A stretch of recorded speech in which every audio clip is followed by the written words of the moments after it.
Assalamualaikum warahmatullahi wabarakatuh. Anak-anakku kelas 12 SMK Nurul Amal. Hari ini saya akan menjelaskan tentang materi yang telah kalian tulis minggu lalu, yaitu tentang mempersiapkan karir sejak dini. Ya, simak bukunya ya, sambil dipahami sambil disimak. Pernahkah kita ditanya kalau sudah besar nanti ingin jadi apa? Pasti ya, dari kita SD, SMP, SMA sampai sekarang pun kita tanya nanti jadi apa? Nanti mau jadi apa, nanti mau kerja apa, nanti mau kuliah seperti apa, pasti akan ditanya ya. Kalau sudah dewasa nanti mau berkarir di bidang apa misalnya ya. Ya, kita semua hampir pernah ditanyakan seperti itu ya. Saya juga pernah dulu ditanya nanti kuliah mau ngambil apa, setelah lulus kuliah mau kerja di mana dan sebagainya. Pasti pertanyaan itu akan terngiang-ngiang di telinga kita ya. Nah, pertanyaan seperti itu pasti jawabannya berbeda-beda menurut selera kita ya, menurut selera kita masing-masing, karena kita semua berbeda. Jangankan kalian yang berteman misalnya, yang saudara pun adik kakak pasti berbeda ya, masing-masing kita mempunyai bakat dan minat yang berbeda. Seperti itu ya. Jadi kita berbeda satu dengan yang lain karena kita memang berbeda satu dari yang lain. Satu orang berbeda dengan orang yang lain ya. Beda bakatnya, beda minatnya, potensinya, kekuatan dan kelemahannya. Jadi setiap orang memiliki bakat masing-masing. Tidak ada orang yang bodoh, tidak ada orang yang jelek, tidak ada orang yang terbelakang. Tapi semua mempunyai porsinya masing-masing, potensinya masing-masing. Mungkin si A lemah di bidang ekonomi, tapi mungkin dia berpotensi di bidang musik misalnya, seperti itu ya. Jadi tidak ada orang yang tidak bisa, tetapi berbeda. Jadi berbeda potensi seperti itu. Kemudian apalagi yang berbeda, kekuatan dan kelemahannya. Si A kekuatannya di sini, si B kelemahannya di sini. Jadi berbeda-beda. Cita-citanya juga berbeda. Adik kakak cita-citanya berbeda, tujuan hidupnya berbeda-beda. Nah, lingkungannya juga kita berbeda. Ada lingkungannya di keluarganya yang misalnya pekerja, ada yang orang tuanya lingkungannya misalnya nelayan, ada yang guru dan sebagainya. Kemudian apa yang berbeda? Faktor pendukung dan penghambatnya. Apakah cita-cita kita didukung oleh lingkungan kita? Dan apa penghambatnya sehingga cita-cita kita itu tidak tercapai misalnya? Beda-beda ya. Mungkin orang hanya lulusan SD saja, tetapi dia faktor pendukungnya banyak. Misalnya orang tuanya dia pekerja keras atau anak itu pekerja keras, jadi dia mencari beasiswa misalnya. Mungkin keberuntungan ada di pihak dia misalnya, seperti itu ya. Jadi faktor pendukung dan penghambatnya berbeda.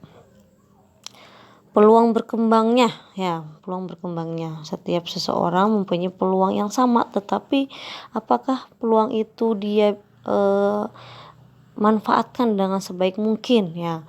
Ada orang yang cuek-cuek aja, misalnya ada peluang kerja nih di suatu perusahaan, sama-sama kita mengelamar kerjaan, tapi si A akan misalnya si A cuek, tapi si B bersemangat untuk mencari lowongan kerja di situ. Nah, karena dia memiliki peluangnya dimanfaatkan, insya Allah ya dia akan menerima pekerjaan tersebut.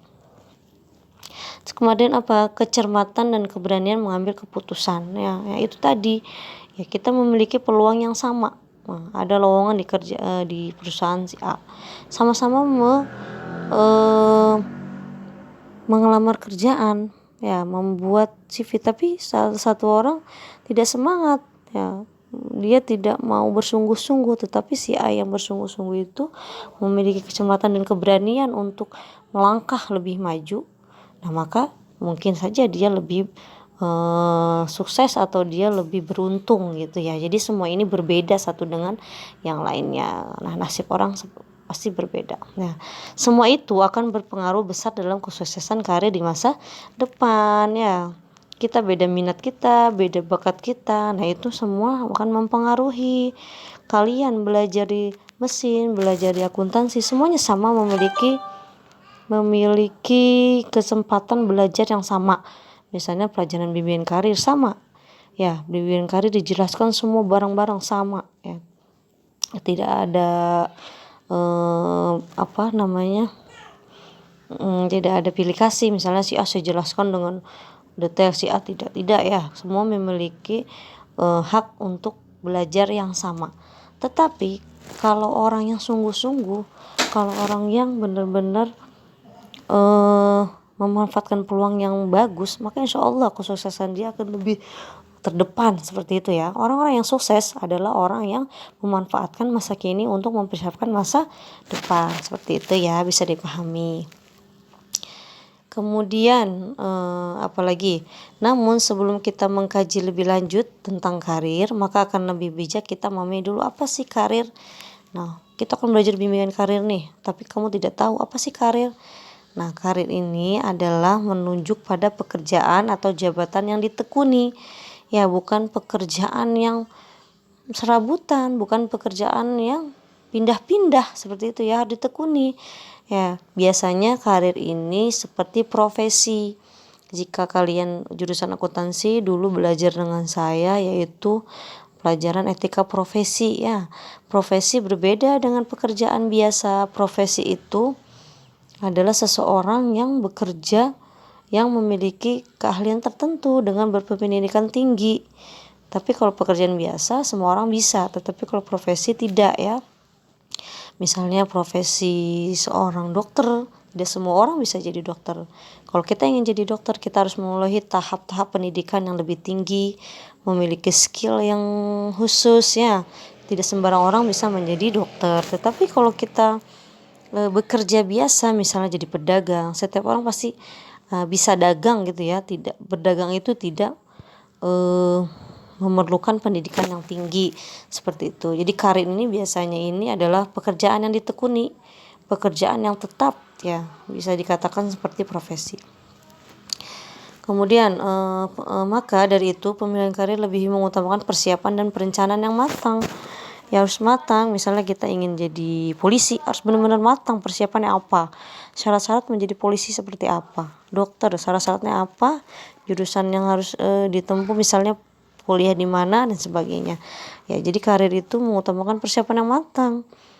Kalau bukan karir, pekerjaan biasa ya tidak terlalu kita pikirkan ya, misalnya jadi ojek online, tidak mesti kita pikirkan belajar yang tinggi dan sebagainya gitu. Tapi kalau karir itu memiliki persiapan yang matang ya, syarat-syarat apa saja yang akan harus kita tempuh gitu. Misalnya jadi TNI, jadi tentara, misalnya harus kuat fisiknya, misalnya kuat fisiknya, tidak ada penyakit misalnya dan sebagainya. Banyak syarat-syarat menuju profesi ya, jadi harus memiliki perencanaan yang matang ya. Kemudian jika kita ingin berkarir sebagai pilot ya, yang saya tadi bilang, kita harus mempersiapkan menjadi seorang pilot apa, misalnya syarat-syaratnya tinggi badan, kesehatan, tidak buta warna, wawasan yang cukup, penguasaan bahasa asing, pembentukan dan segalanya. Jadi kalau kita ingin menjadi karir seorang pilot, harus kita persiapkan dan perencanaan dengan matang ya, gitu. Jadi tidak sembarang kalau kita ingin berkarir, ingin berprofesi, harus memiliki perencanaan dan persiapan yang matang. Seperti itu ya, bisa kalian baca di sini semua. Oke, terus kemudian apa lagi? Jadi kalau kita ingin memiliki karir yang jelas ya, maka kita harus mencernakan dan mempersiapkan dengan sedini mungkin ya. Harus tahu, memahami terlebih dulu apa bakat kalian, apa minat kalian. Nah ini misalnya bakat dan minat itu bisa dibilang dengan IQ ya, intelijensi question, kecerdasan intelektual ya, kecerdasan secara keilmuannya ya, IQ-nya, otaknya. Kemudian apa? EQ ada emotional question, kecerdasan emosi ya. Emosi itu bukan berarti kita pemarah, tidak ya, artinya kita memiliki kecerdasan dalam menstabilkan emosi ya. Kita benar-benar bisa mengerem saat keadaan kita menjadi marah, misalnya kita bisa mengerem. Atau kita misalnya dalam keadaan banyak masalah, kemudian kita bekerja, tapi kita tidak mencampur adukan urusan masalah kita dengan pekerjaan. Nah itu memiliki kecerdasan emosi, gitu ya. Kemudian apa? Kecerdasan spiritual question atau kecerdasan spiritual atau keagamaan. Ya, jadi antara kita dengan manusia dan dengan Tuhan harus balance ya, harus sama gitu. Seorang yang pintar adalah orang yang benar-benar mengenal Tuhannya. Jadi jangan kita mengejar-ngejar dunia, tetapi kita dengan sang pencipta nol. Jadi harus balance ya. Nah, makanya orang-orang yang sukses biasanya dia dekat dengan Tuhannya. Seperti itu ya. Jadi kesuksesan ini, seseorang akan sukses, akan berkarya dengan cemerlang jika bisa menggunakan tiga kecerdasan ini ya, IQ, EQ dan SQ. Semuanya harus balance ya, otaknya, emosional dan spiritualnya. Seperti itu ya. Baiklah anak-anak, jadi seperti ini penjelasan dari saya. Nanti jika ada yang kurang jelas bisa ditanyakan secara langsung. Terima kasih. Assalamualaikum warahmatullahi wabarakatuh.